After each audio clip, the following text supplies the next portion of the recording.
आज हम कक्षा 10 में प्रश्नावली 7.3 का प्रश्न नंबर हम 4 पढ़ेंगे। प्रश्न क्या कहता है, उस चतुर्भुज का क्षेत्रफल ज्ञात कीजिए जिसके शीर्ष इसी क्रम में -4, -2, -3, -5 और 3, -2 और 2, 3 है। ठीक है ना। इस सबको चतुर्भुज ज्ञात करना है। 4 शीर्ष दिया हुआ है, देखिए कैसे बनेगा। सबसे पहले हम चतुर्भुज को बना लेते हैं। ठीक है ना। तो चलिए, ये चतुर्भुज हो गया, ये चतुर्भुज हो गया। ये 4 शीर्ष है, इसको हम मान के चलिए कि हम ले लेते हैं ए, बी, सी और डी है। और हम इसे क्या ले लेते हैं, जो ए है इसे हम पहला वाला को ले लेते हैं, सिर्फ क्रम संख्या से ले लेंगे ना, क्रम से ले लेंगे। ठीक है। तो बी मान लिए इसको, और इसे हम सी मान लिए, और एक चौथा जो है इसे हम डी ले लिए। यहाँ तक तो कोई दिक्कत नहीं है। इसके बाद क्या कहता है कि चतुर्भुज का क्षेत्रफल ज्ञात कीजिए। अच्छा, इसको क्षेत्रफल अगर ज्ञात करना होगा तो कैसे ज्ञात करेंगे, थोड़ा सा दिमाग लगाइए। ठीक है ना, कि त्रिभुज के क्षेत्रफल में अगर हम पढ़ रहे हैं तो इस चतुर्भुज के क्षेत्रफल हम कैसे निकाल सकते हैं।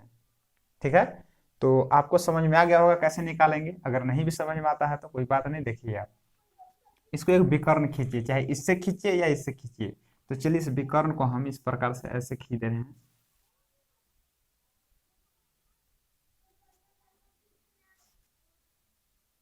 विकर्ण को लगा दिए, ठीक ना, विकर्ण खींच लिए, मतलब ऐसी विकर्ण हम खींच लिए। अब इसमें देखिएगा, इसमें 2 त्रिभुज हो गया। ठीक है ना, तो हम त्रिभुज का क्षेत्रफल हमें पता है, तो 2 त्रिभुज हो गया और दोनों त्रिभुज का क्षेत्रफल को निकाल करके अगर इसको हम जोड़ देंगे तो क्या हमें निकल जाएगा, चतुर्भुज का क्षेत्रफल निकल जाएगा। ठीक है ना, तो 2 आपको त्रिभुज कौन कौन से निकल गया देखिए यहाँ पर। ठीक है ना। अच्छा, इसको मान लेते हैं। ठीक है ना, चलिए इसको मान लेते हैं कि माना कि चतुर्भुज के शीर्ष, ठीक ना, जो माने हैं लिख दिए हैं, ए -2, बी -3, -5 और सी 3, -2 हो गया, और डी 2, 3 है। ठीक है ना, तो ये हम मान लिए। तो आपको समझ में आ गया होगा कि चतुर्भुज के क्षेत्रफल कैसे निकालेंगे। ठीक है ना, आराम से निकाल सकते हैं। ठीक है, तो क्या करेंगे हम, ये दोनों त्रिभुज को क्षेत्रफल को निकालेंगे। ठीक है ना, और उसको हम जोड़ देंगे तो हमें चतुर्भुज का क्षेत्रफल निकल जाएगा। ठीक है ना, तो चलिए हम ज्ञात करते हैं। पहले त्रिभुज का ए बी सी को निकालते हैं। ठीक है ना, तो हम इसको बिंदु लिख लेते हैं। तो ए का बिंदु कितना है, -4, -2। बी का बिंदु कितना है, -3, -5। और सी का बिंदु कितना है, 3, -2। ठीक है ना, ये तीनों बिंदु से हम क्या निकाल लेंगे, हम त्रिभुज का क्षेत्रफल निकाल लेंगे। ठीक है ना, तो क्या लिखेंगे हम कि त्रिभुज ए बी सी। अच्छा, पहले हम लिख लेते हैं, ठीक ना, कि x बराबर कितना होगा, x1 बराबर -4, y1 बराबर कितना हो जाएगा, -2। उसी प्रकार से x2 बराबर -3 और y2 बराबर कितना होगा, -5। x3 बराबर कितना हो जाएगा, 3। y3 बराबर कितना हो जाएगा, -2। ठीक है ना, इस प्रकार से हम निकाल लेंगे त्रिभुज ए बी सी का क्षेत्रफल। ठीक है ना, तो त्रिभुज का क्षेत्रफल क्या होता है, 1/2 x1 y2 - y3 plus x2 y3 - y1 plus x3 y1 - y2। ठीक है ना, कोष्ठ बंद हो गया। ये त्रिभुज का क्षेत्रफल हो गया, 1/2 हो गया। इसको हम लगा लेंगे। x1 का मान कितना है, -4, -4 को लिख लेंगे इस प्रकार से, कोष्ठ बंद कर लीजिए। फिर देखिए कोष्ठ है, y2 का मान कितना है, -5 है, माइनस y3 का मान कितना है, -2। देखिए माइनस माइनस क्या कर देना है, प्लस कर देना है। ठीक है ना, प्लस x2 का मान कितना है, -3। फिर इसे हम कोष्ठ में ले लिए।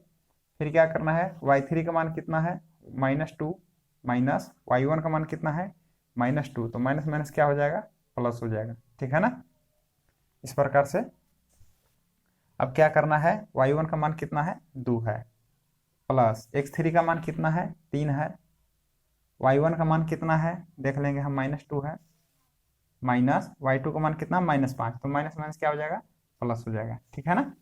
कोष्ट बंद कर लेंगे। अब इसको हम हल करेंगे, ठीक है ना। 1/2 हो गया, -4 लिख लिए। कोष्ट वाला देखिए -5 और +2, तो प्लस माइनस तो घटेगा, तो 5 में से 2 घटा देंगे तो कितना हो जाएगा, -3 प्लस -3 हो गया। अब देखिए -2 और देखिए प्लस माइनस क्या होगा, घट जाएगा ना, 2 में से 2 घटा तो क्या बचेगा, 0 बच गया, ठीक है ना। तो 0 लिख लिए, प्लस 3 के 3 लिख लिए, प्लस माइनस घटेगा, 5 में से 2 घटा तो 3 हो जाएगा, ठीक है। इस प्रकार से हम फिर से बना लेंगे कि 1/2।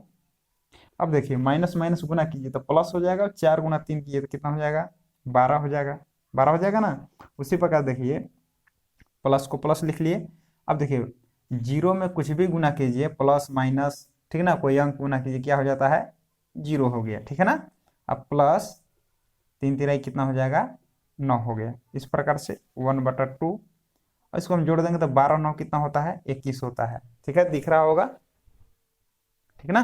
तो इस जगह पर हम निकाल लेते हैं, फिर हो जाएगा बराबर 21 गुना 1 करेंगे तो हो जाएगा 21 और बट्टे में 2 वर्ग मात्रक, ठीक है ना, हो गया वर्ग मात्रक। अब क्या कर लेंगे, एक त्रिभुज हम निकाल लिए, जो क्या निकला हमें, ABC निकाल लिए। एक ट्रेंगल और बचा हुआ, कौन सा, ACD लिख लेते हैं, ठीक है ना। तो यहाँ पर लिख लेते हैं हम, इसका फिर से बिंदु निकाल लेते हैं, कौन सा त्रिभुज है, ACD ले रहे हैं, तो लिख लेंगे हम A -4 -2 और C को ले लेते हैं 3 -2 और ले लेते हैं D को 2, 3। समझ में आ रहा होगा, ACD निकालिए ना, ACD एक त्रिभुज बन गया। इसे हम निकाल लेंगे उसी प्रकार से, x1 का मान -4, y1 का मान -2, x2 का मान हो जाएगा 3, y2 बराबर हो जाएगा -2, x3 बराबर हो जाएगा 2 और y3 बराबर हो जाएगा 3। लिखने से क्या होता है कि आप गड़बड़ाने का कोई चांस नहीं रहता है, ठीक है ना, आसानी से हम मान बैठा लेते हैं। तो क्या लिखेंगे यहाँ पर कि त्रिभुज ACD का क्षेत्रफल, ठीक है ना। अब इसको क्या लिखेंगे, 1/2 लिख लेंगे, x1 y2 - y3 plus x2 y3 - y1 plus x3 y1 - y2 लिख दिए, कोष्ट बंद हो गया, ठीक है ना। सूत्र लिख लिए हम। अब क्या करें, इसमें मान बैठा लेंगे हम। तो x1 का मान कितना है, -4, उसी प्रकार से तो कोष्ट बंद कर लिए। y2 का मान कितना है, -2, y3 का मान कितना है, 3 प्लस x2 का मान कितना है, 3, y3 का मान कितना है देख लेंगे हम, 3 माइनस y1 का मान कितना, -2, तो माइनस माइनस प्लस हो गया, प्लस x3 का मान कितना है, 2 हो गया, y1 का मान कितना है, -2, फिर कर लेंगे माइनस y2 का मान कितना है, -2, तो माइनस माइनस क्या हो जाएगा, +2, ठीक है ना। तो मान बैठा ली इस प्रकार से, 1/2 हो गया, तो -4। अब देखिए इस कोष्ट को हम क्या करेंगे, तोड़ेंगे, मतलब कोष्ट को हम बनाएंगे, ठीक ना, इसको शॉर्ट कर दे रहे हैं। तो देखिए -2 और -3 क्या हो जाएगा, ठीक ना, तो माइनस माइनस जुड़ता है, माइनस लिख लेंगे और जोड़ लेंगे, 3 और 2 कितना हो गया, 5, कोष्ट बंद, ठीक है ना।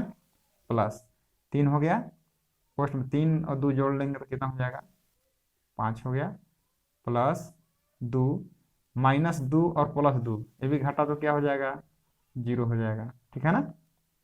1/2 हुआ, -4। अब देखिए इसको हम गुना कर रहे हैं, माइनस माइनस गुना करेंगे तो प्लस हो जाएगा, 5 के कितना हो जाएगा, 20 हो गया, ठीक ना। प्लस 5 पे 1 कितना हो जाएगा, 15, और 2 गुना 0 करेंगे तो कितना हो जाएगा, 0। इस प्रकार से हमें कितना प्राप्त होगा, 1/2, ठीक ना। अब 20 और 15 जोड़ लेंगे तो कितना हो जाएगा, 35 हो गया।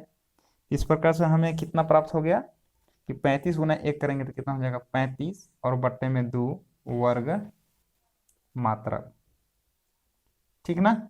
यहाँ तो बात आपको समझ में आ गया होगा, ठीक है ना। ठीक है, तो चतुर्भुज का क्षेत्रफल कहाँ लिख दें, लिख दे रहे हैं यहाँ पर, मिटा दे रहे हैं ना, इसको हम मिटा ले रहे हैं। तो देखिए अब लिखेंगे चतुर्भुज का क्षेत्रफल, ठीक है, कैसे निकालेंगे देख लीजिए। चतुर्भुज का ABCD का क्षेत्रफल। ठीक है ना। अब कैसे निकलेगा आप समझिए आप ही कि चतुर्भुज क्या पूरा है, ठीक ना। इसमें क्या है कि एक दोनों जो त्रिभुज है इसको अगर हम जोड़ देंगे तो क्या निकल जाएगा, हमें चतुर्भुज निकल जाएगा, ठीक है ना।